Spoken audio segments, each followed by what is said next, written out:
Привет, YouTube, привет, сообщество. Сегодня у нас на канале результаты тестов ножа Ultratech Chest со сталью N690. И прежде чем мы перейдем к результатам тестирования, к обсуждению исключительно честа и стальки N690, я хотел бы поздравить команду Ultratech с получением приза на Blade Show 2018, который проходил этим летом в Атланте. Ножик Сварн, который я тестировал до того момента, пока он не стал мейнстримом, получил награду как лучший тактический фолдер 2018 года. И я честно скажу, я очень рад за ребят. И насколько я знаю, сразу хочу сказать, я не сильно слежу за Blade Show, не сильно понимаю, кто там когда стал лауреатом. И поправьте меня в комментариях, если я не прав. Но, по-моему, это первый случай, когда российский производитель получил награду подобного уровня. Еще раз хочу ребят поздравить. Это большое дело, большое достижение. Очень сильно за них рад. Но сейчас не о Сварне, сейчас, хотя к нему мы еще будем возвращаться, сейчас о чести. Если Сварн, и это краткая аннотация, скажем так, если Сварн был в какой-то степени, такой демонстрацией, что вот мы можем так, у нас вот так, дорого-богато, то чест это лаконичность, конечно. При том, что идея в ножах очень похожа, на мой взгляд, я ж не профессионал, здесь лаконичность и больше, скажем так, какая-то простота форм, простота, относительная скромность даже изделия. На мой взгляд, это дело вкуса, каждому свое, и именно это, кстати, этого вопроса мы коснемся, когда будем говорить про эргономику. Но чест это все-таки нож немножко другого склада. Я бы назвал его более таким классическим русским ножом. Вот все те смыслы, что очень такой толковый клинок, все заложено в нем изначально. Я почему, собственно говоря, так далеко захожу, потому что это будет очень важно, когда мы будем говорить и про эргономику. Ну давайте начнем сначала, а именно со стали. Здесь стоит N690 на твердости в 64 единицы по Роквеллу. И Максим из Ultratech, он конкретно, вполне конкретно дал понять, это серийная термообработка. Почему это важно? Потому что, как я его понял, впоследствии на тесте будет в том числе М390, не N690, как сейчас, а М390 в кастомной термообработке. И это будет интересно. Сразу скажу, да, это будет интересно. Мне очень не хочется этот тест проводить, потому что если, вы помните, Сварн это свыше, по-моему, 6000 резов. Это, мягко говоря, выносит башку. Но, тем не менее, это серийная термообработка N690, 64 единицы по Роквеллу. Что такое N690? N690 это прямой аналог стали VG10 производства компании Такефу, Япония. То есть, совсем упрощая, N690 это примерно то, что ставят на спайдерку Enduro. И если уж совсем упростить, то в принципе, с учетом количества углерода в N690, 154, АТС-34, АТС-55 и так далее, то это не то чтобы аналог. Напрямую, естественно, сравнивать эти стали нельзя, потому как разное содержание кобальта, разное содержание молибдена и так далее, и так далее.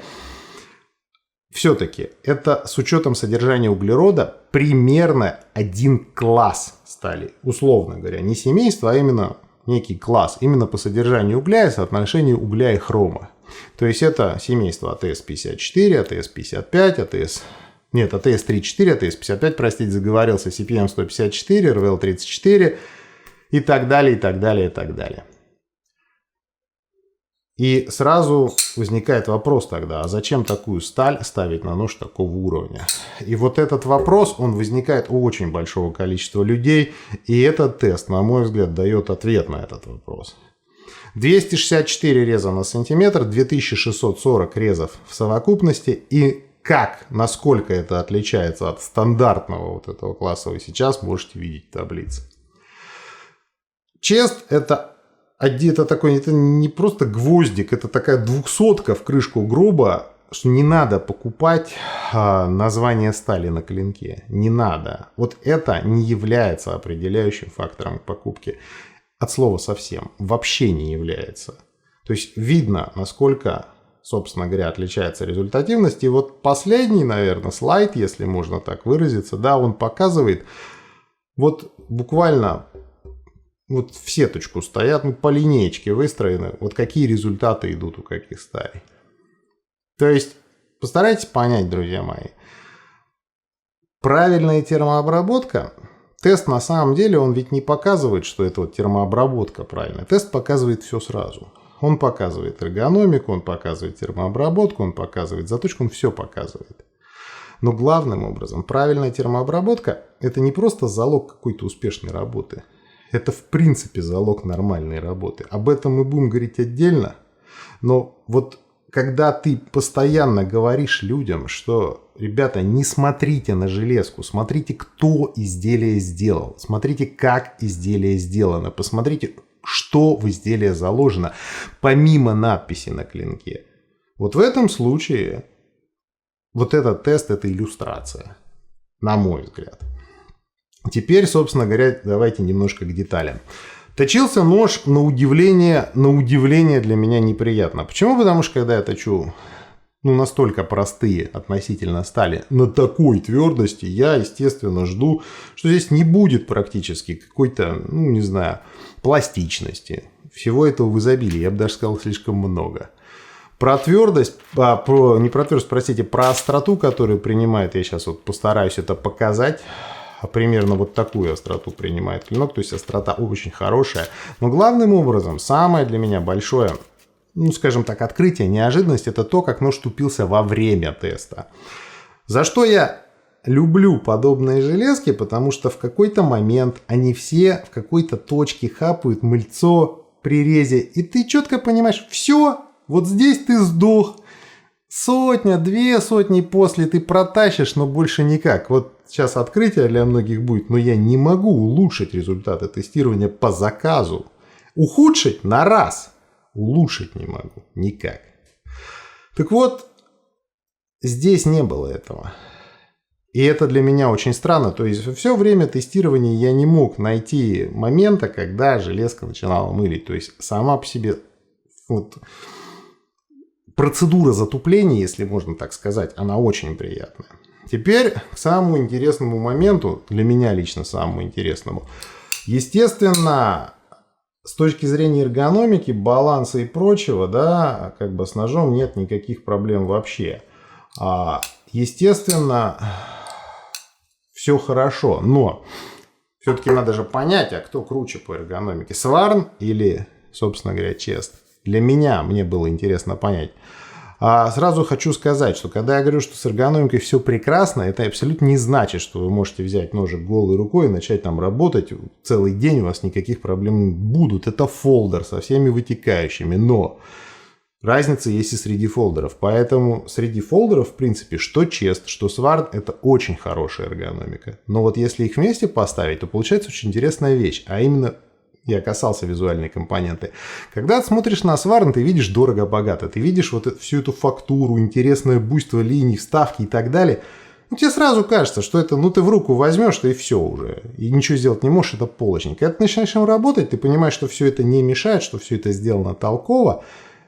И это добавляет очков ножу. Здесь же картина противоположная. Здесь ты видишь, что, опять же, никаких насечек, ничего лишнего.